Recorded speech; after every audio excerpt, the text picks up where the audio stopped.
Buen día, Perú.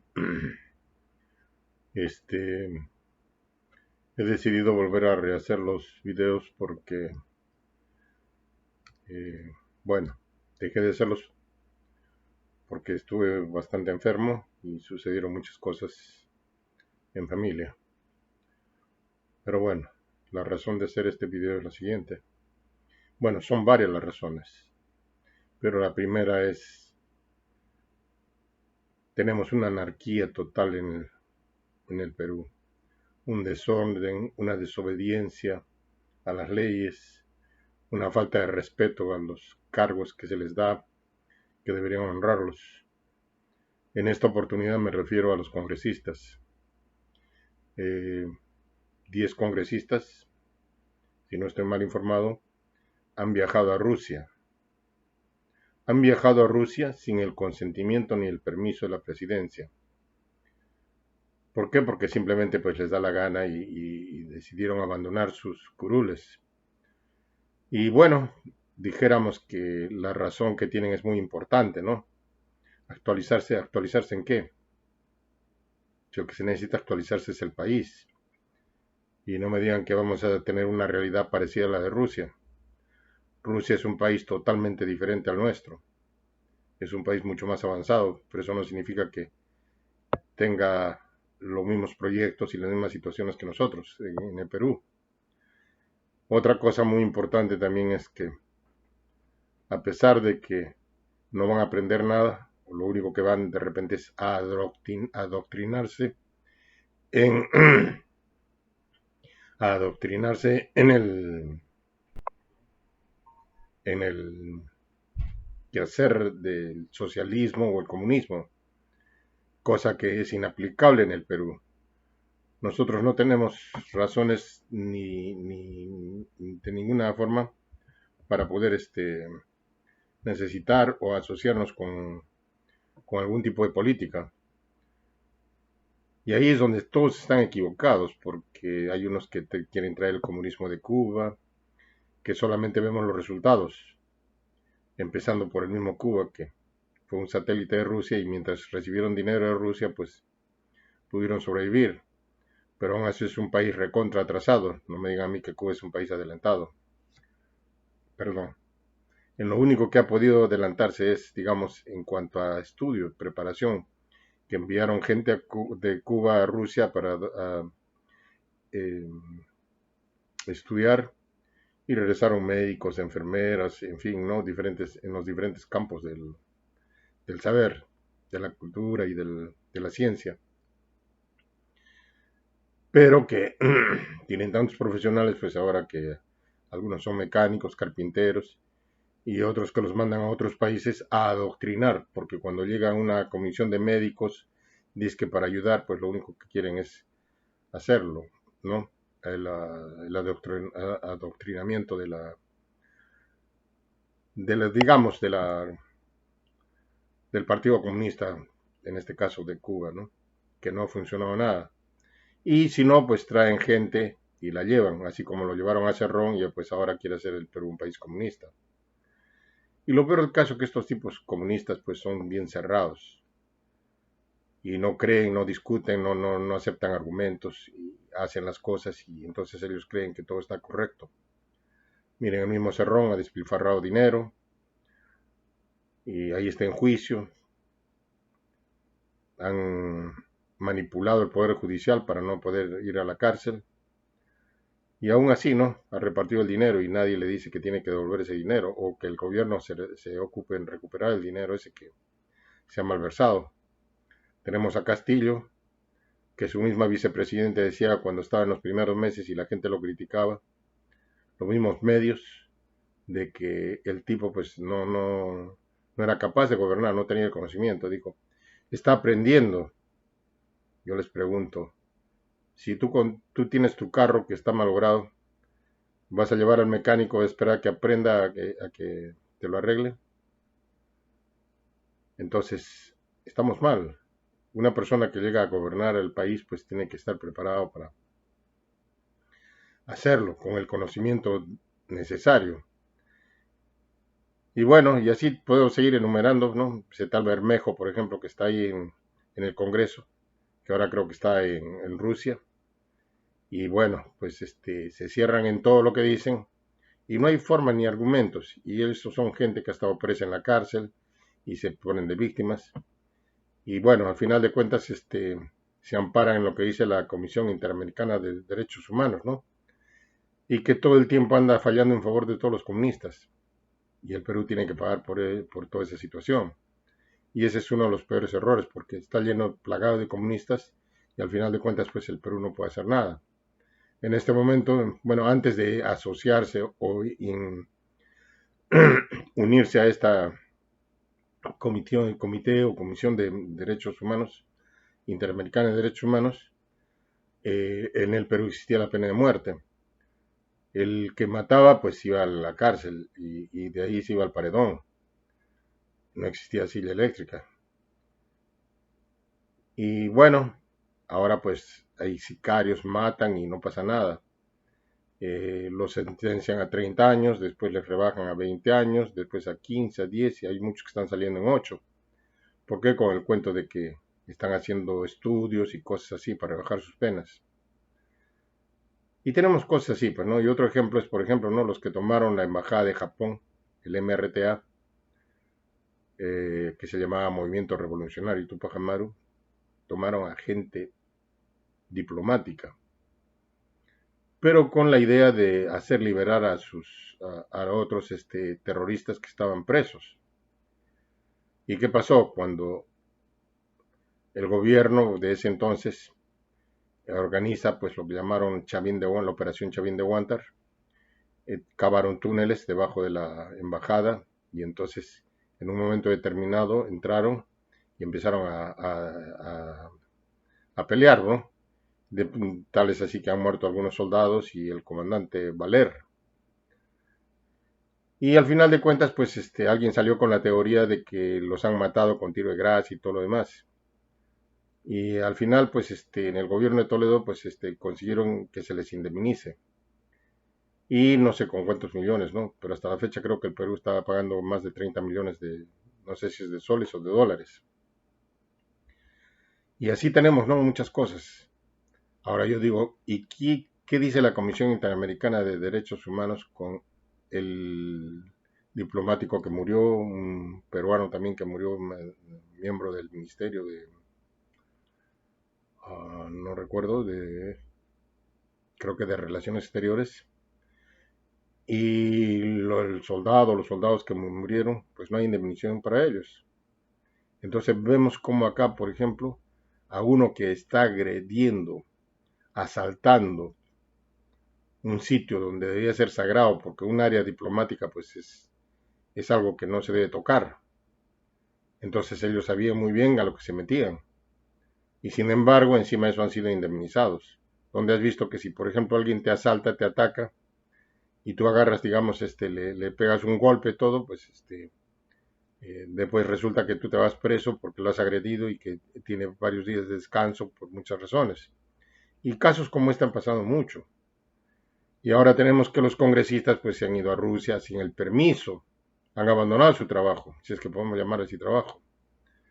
Yo no sé en qué parte de la Constitución, ¿no? Que exista o de repente, me parece que en el artículo 100 menciona algo de las funciones de los congresistas. Y bueno, se dedican a hacer leyes, ¿no? Pero ahora quieren controlar el poder judicial, quieren controlar el poder electoral. De hecho, lo están haciendo. Se bajan los jueces, quieren nombrar, en fin, diferentes posiciones claves, ¿no? Además, ahora, por ejemplo, el Tribunal Constitucional, que es el que debería actuar de oficio para pedir que se les depure del Congreso por falta grave, ¿no? Abandono del cargo por, diríamos, sin permiso y, y simplemente por una cosa que pues al Perú no le representa en nada, ¿no? Entonces tenemos que ponernos a pensar y a madurar toda esa situación. ¿Y a quién culpo? Culpo a todos los que votan, a todos los que votamos. ¿Por qué? Porque no sabemos elegir. Yo he planteado una solución y espero que todos estén de acuerdo conmigo. En el Perú no deben existir partidos. En primer lugar, los comunistas son una tira de ladrones, sinvergüenzas, que quieren robar a los que han luchado. En el Perú no existen millonarios, ya lo he dicho varias veces. Existen empresarios, gentes emprendedoras que han logrado su patrimonio a costa de mucho sacrificio y esfuerzo. Y en todo caso, pues no. Lo que han logrado, pues ahora, pues según el comunismo, pues tienen que compartirlo, porque todos los que tienen patrimonio y dinero, ahorros, todo eso, pues viene a ser propiedad del Estado. Y entonces ya tú no tienes derecho ni a tus casas, ni a tus propiedades, ni a nada. Si te deciden sacarte de tu casa, pues te sacan porque no eres dueño de nada. Y eso es lo que ha pasado en Chile. En Chile, cuando han sometido a referéndum la nueva constitución que hicieron, creo que ya son 3 años ya, la sometieron a referéndum, entonces cuando la gente se ha enterado que realmente la constitución esa les privaba de todo, pues la han rechazado y la han modificado, pero aún así no la aceptan. Entonces vemos que ha reaccionado recién la gente, pero más antes se dejan convencer por gente que, digamos, van y se presentan, ¿no? Como que diciéndole al pueblo que les están robando, que la gente se aprovecha y toda esa situación. Si el Perú está mal en este momento es por culpa de todos los congresistas y de que a través de los años lo único que han hecho no es gobernar a favor del pueblo o a favor del país. Cuando se han hecho contratos, pues ellos han refrendado los contratos que se han hecho con las grandes transnacionales. Y cuando se ha hecho también diferentes nombramientos, por ejemplo, el Tribunal Constitucional, eh, el Consejo Nacional de la Magistratura, ahora lo que llaman Junta Nacional de Justicia. Entonces ellos han puesto a la gente que les conviene, de acuerdo a cada grupo político. Porque esos no son partidos, no tienen ideología. Pueden decir queremos cambiar al Perú, pero nadie quiere hacerlo realmente. Todos llegan y están en componendas. Hemos visto que hay delincuentes que han estado a cargo de la Comisión de Presupuesto. Hemos visto delincuentes que han estado a cargo de diferentes situaciones. Cuando han conseguido lo que querían, bueno, pues recién han dado un paso al costado. Y aún así siguen influyendo. Entonces, con toda esa tira de delincuentes, pues no se puede avanzar. Ahora se quiere llegar hasta el 2026 a nuevas elecciones. Pero vamos a tener más de lo mismo y peor, porque ante esta corrupción, pues lo único que estamos viendo es que sigue creciendo la corrupción y el tesoro nacional, el patrimonio nacional, que es tuyo, que es mío, que es de todos nosotros, pues está siendo despilfarrado y siendo atacado, robado. Y sin embargo la gente pues no se pone a pensar de que eh, esas situaciones pues no deberían darse así. Desafortunadamente se están dando y se van a seguir dando. De nuevo remarco y recalco que cuando Vizcarra disolvió el Congreso, pensé que el nuevo Congreso iba a ser igual, pero resultó peor. Y este nuevo, que ya es de una nueva elección, pues es igualito o peor. ¿Y quiénes predominan? Gente como la Fujimori. La Fujimori jamás fue una líder, jamás fue una esto, por más que quieran decirle y ponerle esa etiqueta. Ella sale a opinar, lo mismo que la Verónica Mendoza, y en fin, otros más, ¿no? Que no tienen la menor idea de lo que es la pobreza, que no tienen la menor idea de lo que es el pueblo, y simplemente están ahí porque se les presentó por accidente, y en fin, es como los Humala también. Son gente que el padre quiso que estén ahí para llegar al poder y en fin, gobernar al país. Pero vemos que las botas no te dan el conocimiento. Y al final de cuentas quien resultó manejando el Congreso el Ejecutivo fue su mujer. Y no lo digo yo, está ahí escrito en todas las entrevistas y en todos los periódicos, ¿no? Aún así, por ejemplo, ¿no? La gente sigue al fujimorismo porque está enraizado. Y ese es otro problema que tenemos en el Perú. Tenemos que acabar con la corrupción. Antes los partidos no cambiaban la gente que estaba en los ministerios ni cosas por el estilo. La gente entraba, postulaba a un puesto y entraba cuando era calificada. Existían siempre recomendados, pero eran muy pocos. En cambio ahora no, llega un partido y depuran un montón de gente o los sacan, los votan, digamos en términos más corrientes, y colocan a los suyos. Si no, vemos a los alcaldes. El alcalde de Arequipa, por ejemplo, dijo que cuando le preguntan que qué se puede hacer o qué ha hecho en 100 días de gobierno, y él dijo, nadie puede hacer ningún proyecto, nadie puede hacer nada. ¿Por qué? Porque en 100 días no se puede hacer nada. Y es ingeniero. ¿Qué clase de ingeniero? Pues bueno, habría que ver, porque obviamente, pues, si ustedes ven ahí en Arequipa, por ejemplo, las vías, las calles están destrozadas, por lo menos repararlas, ¿no? Y 100 días no se necesitaba para eso, lo que se necesitaba era poner el billete. Y otra de las cosas peores que han hecho en estos últimos años es simplemente, pues, devolverles, bueno, de hacer que los gobiernos regionales y los municipales, pues, devuelvan dinero que se les envía. Por ejemplo, supongamos el Consejo Provincial, si tiene 1.100 millones, estamos en agosto, en septiembre, en octubre, y probablemente haya invertido de repente un 30, un 40% del presupuesto. Y son 1.100 millones, entonces estamos hablando de un promedio de 400 millones, ¿no? Y entonces los 700 millones que devuelven o los 600 millones, entonces le dan el 20%, ¿no? Si por 212, sea 600 millones, son 120 millones libres de impuestos, y así pues la gente se hace más rica todavía. ¿Y regalando de quién? Robándole a un pueblo, porque eso es un robo. Si yo fuera una autoridad, pues diría, pues yo no acepto esta situación. Pero ahí está Guillén, están la Osorio, y en fin, un montón de personas que han estado en el resto y se han embolsillado el dinero. ¿Por qué? Por devolver el dinero ahí. Por eso es que no invierten, por eso es que no avanzan los proyectos.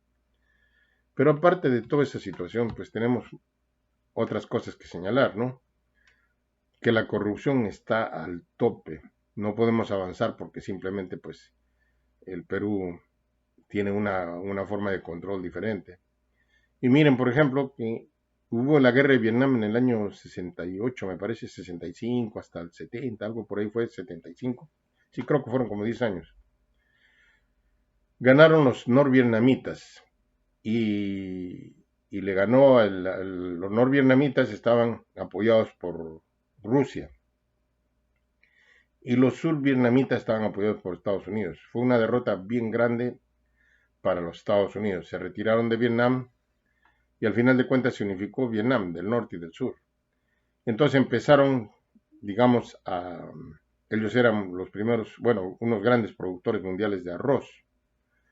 Entonces empezaron como así hicieron en Perú con la época de Velasco, a parcelar las tierras, ¿no? Los arrozales, y entonces la gente veía que tenía que entregar al gobierno, pues, el producto, y de ahí el gobierno les daba una parte, que no les alcanzaba para nada, ni siquiera para volver a resembrar. Y entonces se desincentivó el cultivo por la agricultura, que era su fuerte de ellos. ¿Y qué pasó? Que ellos se dieron cuenta de que no tenían industria, nada. Entonces empezaron a aperturar a Occidente, estamos hablando de los países industrializados, europeos y americanos, que lleven fábricas. Entonces empezaron a poner fábricas, empezó a entrar a circular el dólar, todo eso, ¿no? Y las fábricas empezaron a producir y venían a América, alrededor del mundo, toda la producción. Y entonces al final se dieron cuenta de pues que ellos cerrándose pues no iban a hacer nada. Al final de cuentas han ido avanzando, avanzando y ahora tenemos que Vietnam es uno de los países más avanzados del mundo, con una tecnología pues impresionante. Fabrican, tienen su propio capital. ¿Por qué? Porque si no hay inversión, pues no hay trabajo, no hay nada. Otro ejemplo, pues podemos decir, es China. China que abrió también su mercado, porque ahí el pueblo de China se estaba muriendo de hambre. Abrió a los empresarios, a los inversores, a los inversionistas, y montaron fábricas, todo eso. Han capitalizado mayormente el gobierno y ahora han empezado a invertir, a reinvertir y han crecido económicamente, que ahora pues están cerrando sus puertas a los inversionistas extranjeros, que están yendo más a Taiwán, están yendo a Vietnam y a otros países. Pero los chinos ya, digamos, ahora son grandes, son gigantes. Entonces, ¿qué sucede? Un gobierno populista como el de Alan García en su primer gobierno empezó a decir, ¿no? Cuando abrieron la Ford, la Chrysler en Perú, la Ford creo que tenía un promedio de 12.000, 14.000 trabajadores. Entonces dijo que tenían que pagar igual que en los Estados Unidos y que no podíamos ser colonia de nadie y esto y el otro. Cerraron la fábrica, pero esos 14.000 trabajadores daban trabajo a los productores de insumos para los ensamblaje. Se fabricaban partes de plástico en el Perú, llantas y un montón de cosas. Entonces dejaron de producir todo eso y esos mismos 14.000 trabajadores salían a comer ahí, y empezaron a poner gente que les traía la comida, todo eso. Entonces eso se llama, digamos, el efecto multiplicador del dinero, de la inversión, ¿no? Entonces todo el mundo perdió, pero Alan García dijo no, se cerró en sus 13 y ya. Igual pasó en la Chrysler y así pasaron en muchos sitios, ¿no? El mismo Toquepala fue objeto de esa situación. Entonces vemos que si no hay inversión no se puede hacer nada. ¿Qué pasó en Venezuela? Venezuela, el país más rico de América Latina. Se lo entregaron al comunismo y ahí vemos ahora cómo está su gente. Lo mismo ha pasado en Argentina, un país, el primer productor de ganado y en muchas situaciones en el mundo, ¿no? Era una potencia mundial. Pero empezaron a hacer, digamos, teorías, a fabricar, a endeudarse el gobierno con mucho dinero, ¿no? Es como en el Perú, por ejemplo, cuando dan un bono, el gobierno pues emite bonos por 1.000 millones o 100.000 millones o lo que sea, para poder darle a la gente, para que tengan, ¿no? Pero no se puede dar lo que no tiene. Entonces, ¿quién va a pagar? Pasan 20 años y el Perú está en una deuda más grande. Al final de cuentas, se imprimen billetes. Y al imprimirse billetes, entonces genera inflación. ¿Por qué? Porque es un dinero que no tiene respaldo. Entonces, al haber inflación, pues entonces los insumos que se importan de fuera, pues salen más caros, incluyendo la misma producción nacional. Y así estamos en una situación, en un círculo vicioso del que no podemos salir, estamos entrampados. La única gracia que tuvo, digamos, en Perú fue que en la Constitución del 79 hablaba de que el gobierno pues era el dueño de las empresas, el que tenía que promover las empresas. Y en la Constitución del 83 se cambió eso, que el, la gente, los empresarios pues podían hacer sus empresas y es así donde Perú empezó a estabilizarse y a manejarse de mejor manera. Ahora en este caso, por ejemplo, ¿no? Con la cuestión esta de que se creó el Banco Central de Reserva, bueno, el Banco Central de Reserva está ahí, pero que se haga cargo del manejo económico de los valores de depósito bancario, entonces se estabiliza, ¿no? El Perú tiene una moneda bastante estable. ¿Por qué? Porque si empieza a haber escasez de dólares, el Banco Central de Reserva pues tiene el suficiente respaldo, puede sacar 8.000, 10.000, 20.000, 30.000 millones de dólares, colocarlos al mercado y hacerlo bajar. Y viceversa, cuando hay demasiada invasión o abundancia de dólares, igualmente el gobierno sale a comprar en una proporción, no el gobierno, sino el Banco Central de Reserva, que es el que maneja. Por eso tenemos una de las situaciones. Ahora otros pueden decir que la dolarización pues es una solución, ¿no? Que en Ecuador funcionó esto, en fin, depende también de cuánto sea la deuda de cada país. Por ejemplo, en Europa crearon el euro, pero ¿qué sucede? Que Gran Bretaña ha estado varios años y después de creo que de 6 o 8 años se retiró. ¿Por qué? Porque al entrar en la Comunidad Europea, pues entonces muchos de sus productos, de sus fábricas dejaron de percibir, eh, bueno, dejaron de tener proteccionismo, ¿no? Porque para entrar otros productos tenían que pagar impuestos. Y dentro de la Comunidad Europea, pues toda esa situación se eliminó y empezaron a cerrar fábricas, empezó a generar mucha desocupación y entonces no funcionó. Entonces no es tampoco que vamos a dolarizar aquí y dolarizar allá. Todo tiene su forma de ser y cada país es diferente. No podemos importar la política rusa porque los rusos, primero, yo he trabajado con muchos rusos, son discriminadores, son gente blanca, son rubios, ojos azules, y miran a otras gentes pues como que son menos.